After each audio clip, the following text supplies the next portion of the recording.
Hello, I am Danielle Meadows and I'm a Digital Learning Coordinator for Wake County. In this Canvas chat, we're going to be talking all about designing with students in mind. Hello, I'm Richard Wood. I teach 8th grade social studies at Lufkin Road Middle School in Apex. Before coming to Wake County, my only experience with Canvas was as a student doing graduate teaching work at UNC Charlotte. Coming from teaching an online class for several years now at a college level and also some background in web design, when I wanted to set up my Canvas course, I wanted to think of my students and how they would view the course and what would be the easiest way for them to navigate where they need to be or where I need them to be each day. All right, I think Mr. Wood's Canvas is really easy. I can navigate and find his stuff really easily.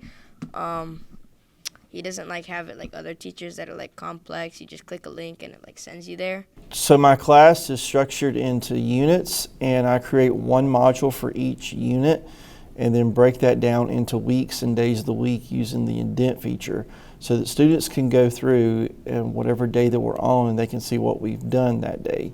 So it helps out if a student asks me, what do we do on a certain day? I can refer them back to that day, or if a student happens to be absent, I can tell them to go back to that day and they can see everything they have missed for that day and what they need to do. I think that Mr. Wood's Canvas is very easy. You can find your stuff based off the links, and it shows the unit and what we're learning in the unit. He has a lot of notes that we could look back at and to help us with all the tests and other stuff. And I think his Canvas is very good. So this is the view my students see whenever they see the Canvas course. Scrolling down, I have some introductory buttons. The start here gives general class information and the syllabus, you have a class schedule and contact information. And then I have buttons for every unit that we have done or currently doing. I will add future buttons as we add unit modules to the course. At the very top is the announcements, and some announcements are related to the class and also some announcements are related to what's going on in the school. As you can see, this is a school-wide announcement for those who are trying out for fall sports. So currently we are in Unit 2, talking about exploring and colonizing America. And so when students click on that button, it automatically goes to the Unit 2 module. Now I have one module per unit, but within each module, I have text headers dividing the weeks and days of the week and using the indent feature for each of the text headers here. Then under each day has a list or a page of everything of what we're doing. So if I scroll down, for instance, and look at August 21st, we talked about the Jamestown colony.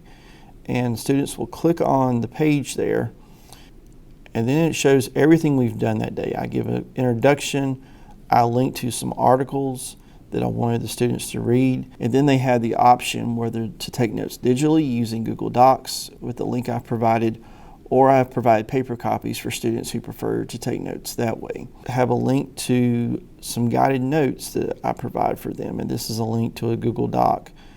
And then later on, I will provide the slides in English and in this case Russian for one of my students, and then have a link to the assignment they're supposed to be working on. And then any videos that I show in class are also posted here. And this is for students who are absent that day and they want to know what they've done, and so they can refer back and see everything that we have covered in class for today.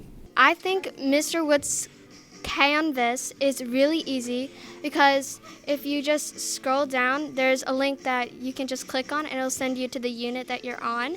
So this setup is always a work in progress. I'm always tweaking based off of things that I find online, along with getting feedback from students about what's working for them and what isn't, and hoping that next year I can just make some tweaks to this design and make an even better user experience for my students. If you need any support with Canvas, reach out to your Digital Learning Coordinator. If you do not know who your Digital Learning Coordinator is, go to dlc.wcpss.net. There you can find who your area DLC is and their contact information.